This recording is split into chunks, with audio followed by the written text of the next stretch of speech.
Welcome back, 521 on this Monday edition of In the Know as we're live at Hotel Lorenzo, courtesy of our friends over at Skype. Go to Skype.com, get your own account, and you can broadcast like me anywhere in the world. Just that easy. Nice talking to Leon Locken in the 4 o'clock hour. Of course, that's one of the reasons why we're here, as the Hotel Lorenzo every Monday will have a viewing party for the franchise. I think shines a spotlight on this great city, and there's so many things that it's a philanthropic city. There's a lot of art, a lot of culture. Variety of people here, multicultural city, no doubt. Personalities. There's also a lot of real estate here. This is the booming place to buy and sell real estate and to call home. I live up in Collin County, up in McKinney. I absolutely love that area. I wish I would have bought it about 10 years ago up in that area, but that's a whole nother show. I want to bring in Alex Doubet of Door, the website doorhomes.com. Friend of the show. You've been on here a couple times talking about real estate. Welcome back. Thank you for having me. Glad to be here. What do you think about this place? I love it. You know, I've driven by here a lot. I have not yet walked in. It's a fantastic hotel, the Lorenzo. Yeah. And, of course, I talked to Larry Hamilton earlier. He had his eye on this property for a while, but it was all about timing. And as you know, you're in real estate. It's all about buying at the right time. Well, I don't know if you remember, but this place for a long time was just a bombed-out hotel that you'd drive by and you'd see windows broken and that sort of thing. So it's nice to see the revitalization going on over here. Absolutely. Okay, you've got an amazing story. Your company. If you're listeners that are new to the show, you're not familiar with Alex. Kind of give us your 30-second elevator pitch on your company.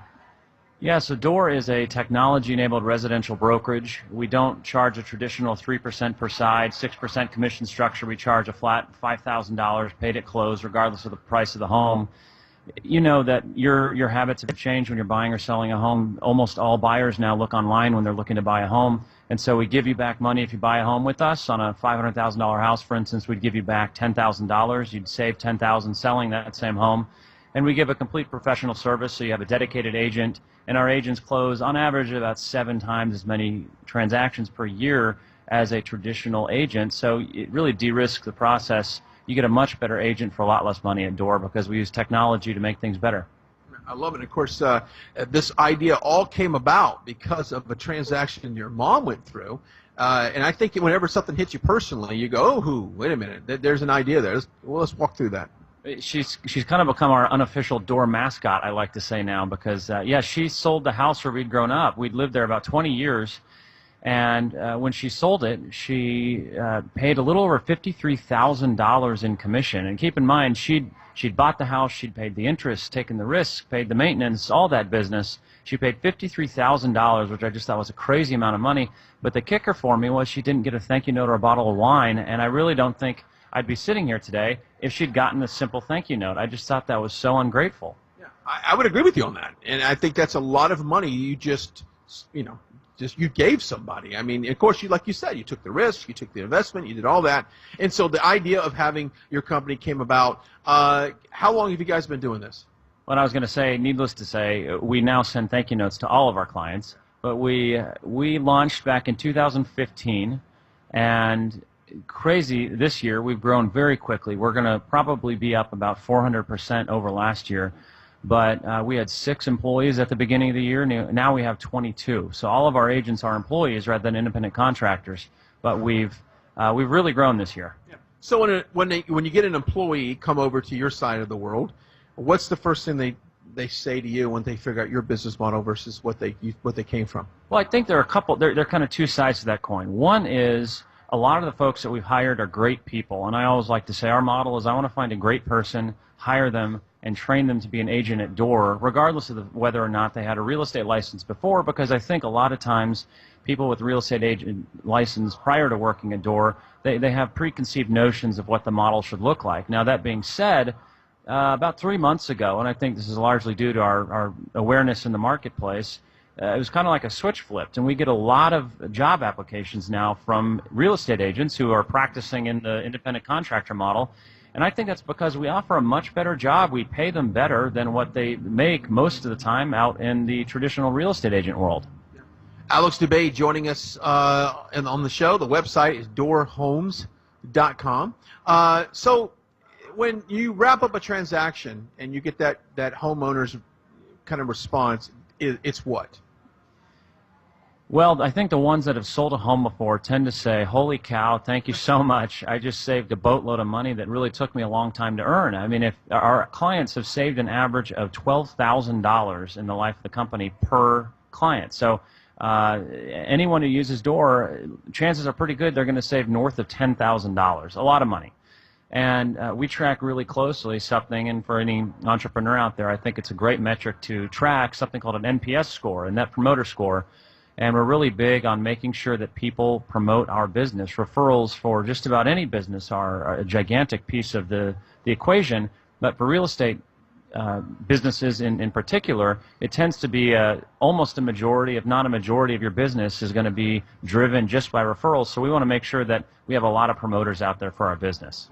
You just took my next question right out of my mouth, because that's huge. There's nothing like someone sending a referral to you and say, hey, I just did business with Alex. Transaction was smooth. It was quick. Great. You should hire him. You got to love that. Absolutely, absolutely. And I think it's a testament to two things. One, fantastic employees that we've got at Door, and two, money talks. I mean, at the end of the day, money talks. And if you're saving $12,000, that's something you're going to talk about. And of course, okay, what are you seeing now? I know we've had this a hot market right now. I know I live up in Collin County. It seems like you're competing for houses almost. It might have slowed down a little bit towards going into summer and late summer, early school. But what's the tone right now? What's the vibe? I think it's still a tremendously great time to be a resident of DFW. I did an interview recently about the number of foreign buyers that are buying in Texas. A lot of money is coming up, primarily from Mexico, actually, into DFW. And I think that's a testament to how strong the market is here up in DFW. People are looking to piggy bank money, so to speak, and get a store of value up here. I do think there's a little bit of a slowdown, and I don't think it's a bad thing, though. This is slowing down from insane speed to just fast, and we're 52%, I think the number is, up in terms of average value from 4 or 5 years ago. So if you own a home in DFW and you bought it several years back, like you were saying, particularly 10 years back in McKinney, you're sitting pretty. Things, I think, do need to slow down a little bit from the perspective of affordability, because first-time home buyers they're in a tough spot right now. $200,000 and less homes, those are few and far between these days, particularly in areas that are close to jobs. And so home prices are going up, and largely what that is the bottom is starting to move up. I love the way you segued it into our second segment. We'll take a break, come back. Andy Tuttle is with the Tuttle Group and mortgage company, and I tell you that first-time home buyer, I almost feel sorry for them in a way. They're coming into a market that's I don't even think it's obtainable. But we'll learn all about the mortgage here when we come back, and we'll come back with a little bit more from Alex as well, as we're broadcasting live from the Lorenzo Hotel on this Monday afternoon. Stick around. We are broadcasting live from the Lorenzo Hotel here in the Cedars, just a couple blocks away from the Convention Center.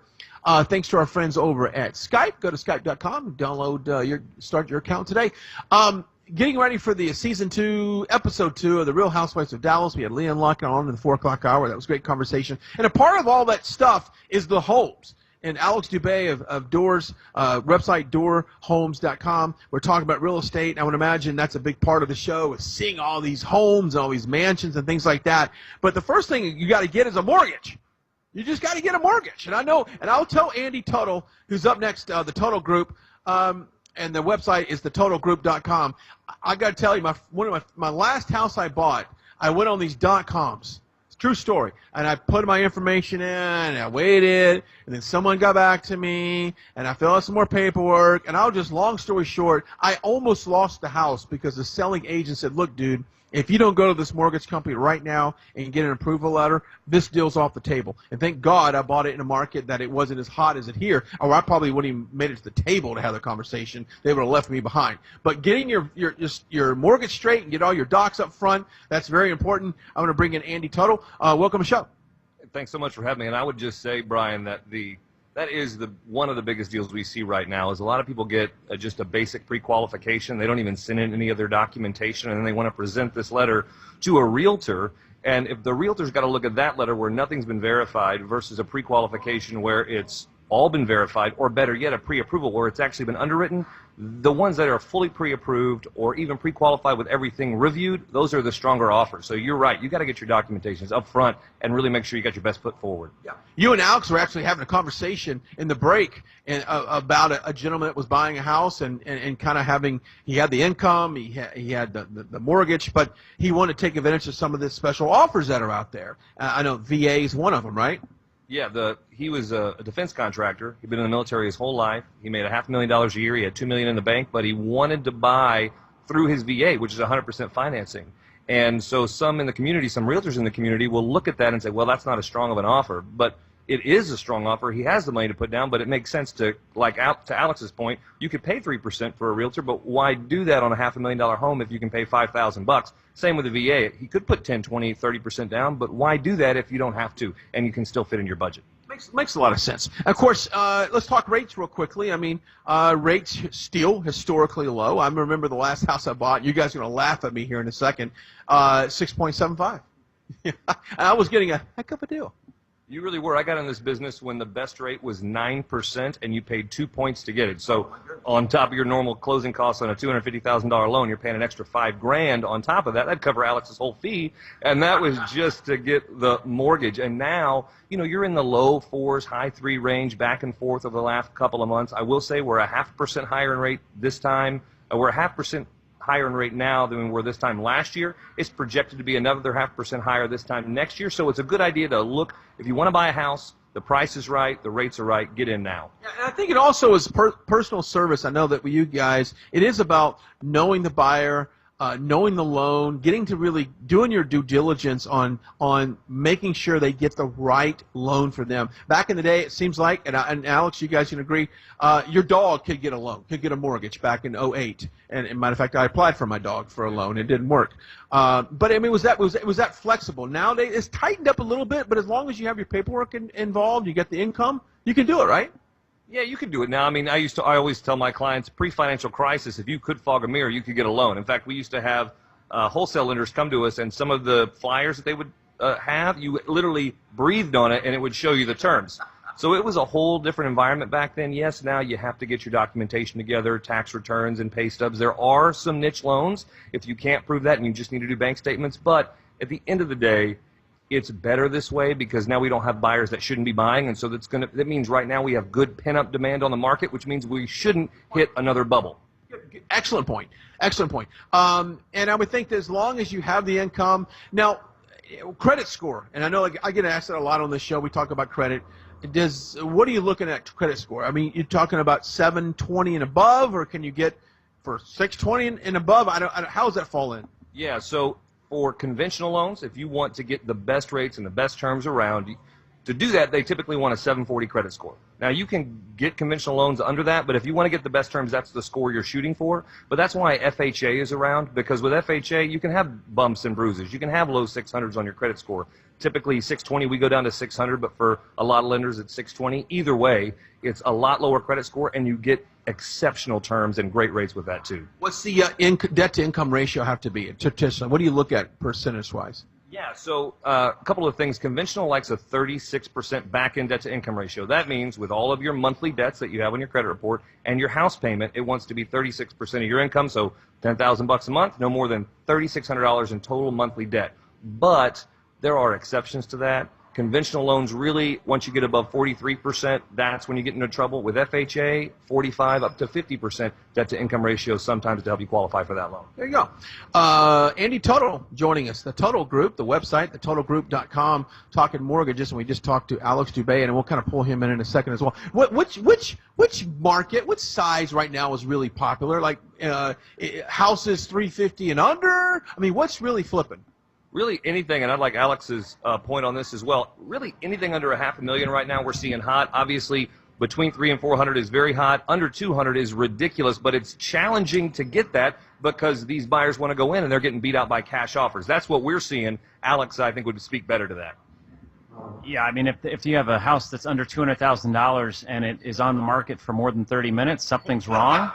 But I think that the other caveat here is over-optimism a lot of times can hurt you more than it can help you as a seller. And by that I mean, even though the market's incredibly hot, there's this kind of folk wisdom that you want to test the market and start really high and drop your price. And I used to be guilty of this. I used to think this and test the market and ultimately come down to where you're going to get an offer and transact.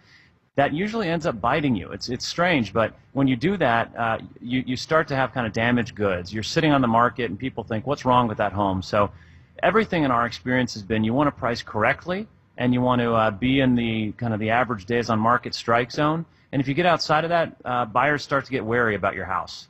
Interesting. I know we've had a couple of houses in my neighborhood. I've watched them.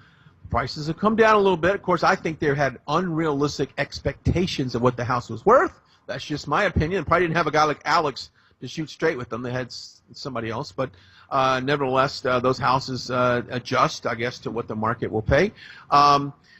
So if someone's interested in getting a loan, and let's just say, hypothetically, if I wanted to buy a house at the end of the year, when do I need to start getting my documents into you and kind of starting that process?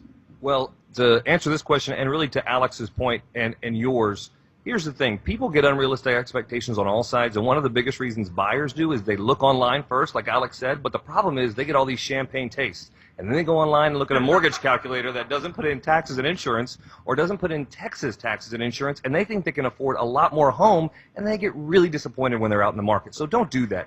Get the pre-approval first. Talk to the lender up front, and make sure you get out there with the right mindset. As far as buying a house, whether it's now or in the future, if you think there's any risk that you may have some things on credit that have popped up that you're not aware of, if you're going to have job changes, if you're going to have life events that are going to happen, talk to a lender now so you can get a game plan. If you are ready to go and you're not really making any changes in your life and you're set and you've already been established, you really don't need but a few days to get pre-approved, and then you can go make an offer on a house. Here's a question here, and I want to get both of you guys' thoughts on it. If you had $10,000 in credit card debt and you could pay off, if you had $10,000 extra, you could pay down your credit card debt or put that 10 grand towards a down payment, where would you want to see that money go?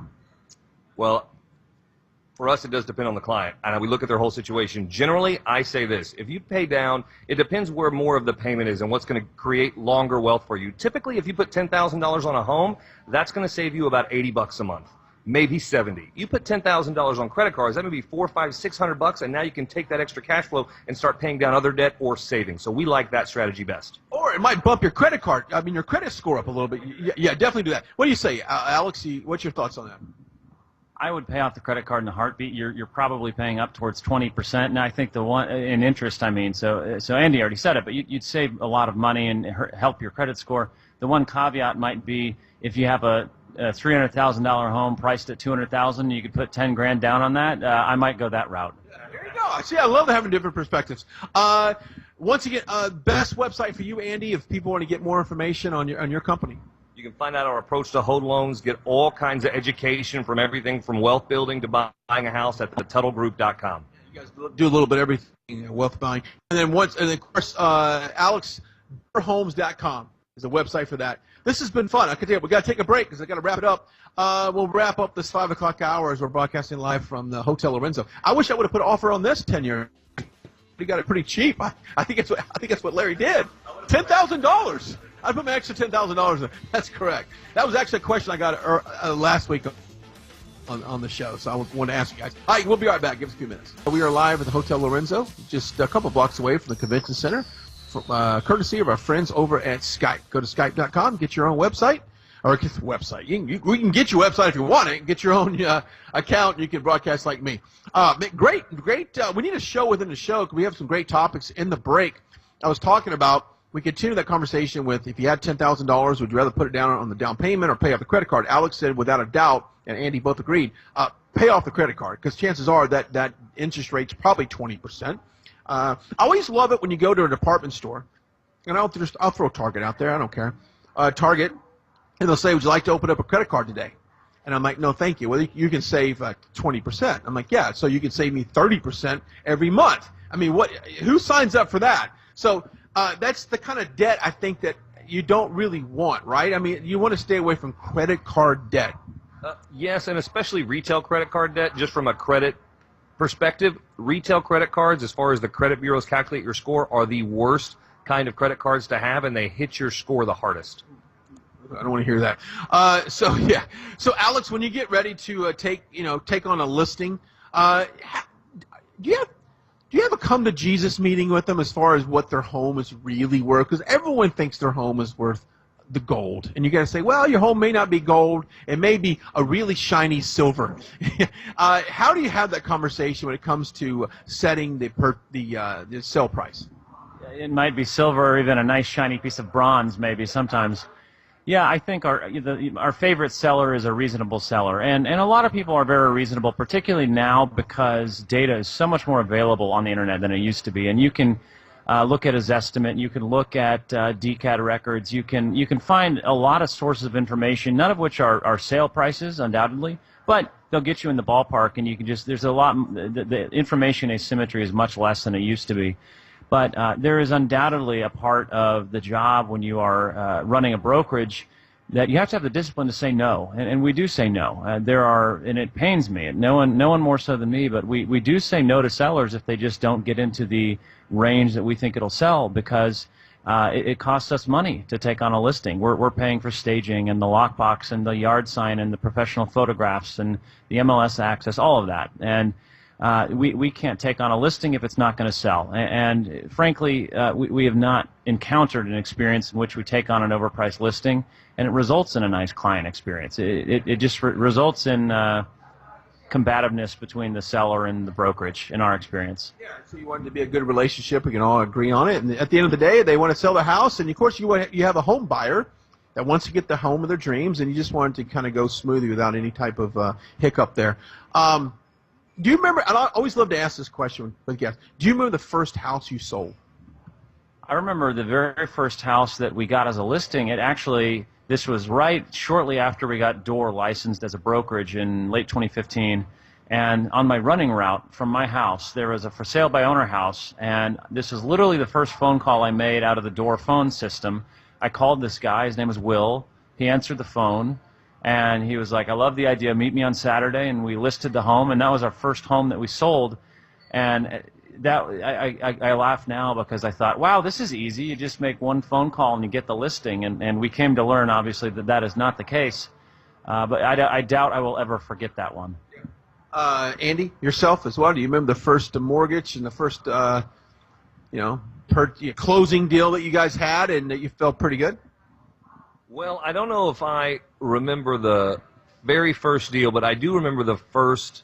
I remember getting welcomed into the mortgage business on one of my first few deals, because remember in those days, you didn't have to have any income or assets or anything, and you were really okay. And I remember I had one guy call me, and it was actually he wanted to buy a certain house, but then he wanted to have his friend move into it, and there was all these complexities that I didn't understand, and I was introduced, and then he had his appraiser that he wanted to use, which you could pick in those days. And so we got all the way to the closing table, and finally we did a re-audit of it, and we realized I was going to help him get a straw buyer. And it was an appraisal collusion scandal that I walked right into in those days, and I had no idea. Luckily, we didn't do that deal, but it was my first really memorable deal of understanding the kind of marketplace I was in, and it was opening up it was the tip of the iceberg of what was about to happen over the next couple of years in our industry. Wow, good story there. That's amazing that happened. And, of course, I kind of recapped the first of this discussion about going on to a different,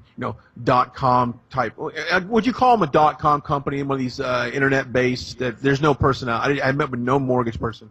Correct. The online lenders, .com type companies, there is value in tech and you need it, but in our industry still, and for people that are buying homes, there is a consultation that is needed. There's a lot more involved. It's not a commodity, like you don't go pick up your stick of gum and your G-fruits and your rate and your terms and go close. There is a process. There's 8 companies and 32 people involved, and the lender has to quarterback and coordinate all that to make sure you close smooth and on time. Of course, my income situation was all kind of funny money. It was, you have your normal job, and you have we all have multiple revenue streams, which is you got to have it in this day, and so a lot of that was, you need a professional, and that's why I finally found a guy like yourself to do that. As we kind of wind down this Monday, I'll give everybody an opportunity to kind of anything that you want to share with us, Alex, or anything that's happened in your company, or are you looking for real estate agents? If someone's sitting on the fence thinking about getting into the business, or perhaps you're a real estate agent right now and you just don't like where you work, which I talk about that a lot on this show. It's time to make a change. I mean, are you hiring people right now? Yeah, I think two final things come to mind. First off, we are definitely hiring. Visit doorhomes.com and message us, or you can send an email to careers@doorhomes.com. But the other thing that comes to mind is, and Andy kind of touched on this, I think for any entrepreneurs out there, you have to realize what you're not. You have to realize what your product isn't. And that's very difficult because everyone knows what they're selling, but you have to realize what you're not selling. And that's hard to say no to business. And I think one of the things we've learned in the 2 years or so we've been around is it hurts, but you got to say no to the deals that aren't what you're selling. And Andy kind of alluded to that. But if you're the jack of all trades, then you're the master of none, as they say. And if you need to be known for something in the market these days, because it's increasingly crowded across so many different industries, you need to be known for something, and you need to be able to say no and have the strength of character to say no to the deals that don't really fit in what your business is. Good point. Of course, to get more information on Alex's company, go to doorhomes.com. Good point there. Closing thoughts for you as we go into mortgage. If someone's thinking about getting a mortgage, I mean, obviously, kind of get your paperwork and your mindset. Have a come to Jesus with yourself, knowing that you got to, if you have a beer budget, you need to look at beer. Right, and I would say this, let's be honest, nobody wants a mortgage. They want a house, and so it seems logical to go look for a home first. But I've seen case after case, whether it's an owner of a company, a prestigious company here in town, or someone that's just getting started, there's always something on your credit, there's always something with your income, and maybe it's because you just sold 3 companies and the way you're getting your dividends is weird, or it's just because you just got this new job. Whatever it is, get in front of the house. Don't wait till the last minute. Call immediately and find out your plan so that by the time you get that contract, you're comfortable and things are smooth sailing. Yeah, that's the problem for me is I'm looking at the process of finding one myself. It's just hard for me to find the house. Thanks so much for coming. Go enjoy the restaurant and the bar here. Go enjoy yourselves as we get ready for season 2, episode 2. I gotta get so confused with this housewife stuff. Anyway, big thanks to Leanne Locken joining us on the show. Talk about that. Thanks to Shane Allen to checking in from Portland, Oregon on the solar eclipse. As a reminder, post up those solar eclipse pictures on my Facebook page. I want to see them all. I thought I saw the solar eclipse. It got dark all of a sudden. I was in a parking lot, and it was just a cloud. So there's no solar eclipse. Yeah. Also, go to my Facebook page. I've got this Chevy Bolt. That's right. I'll be endorsing Chevy Bolt. I'll be posting up some videos on that product in the next week or so. Thanks for joining us. We'll see you back here tomorrow, bright and early, 4 o'clock in the afternoon. We'll see you.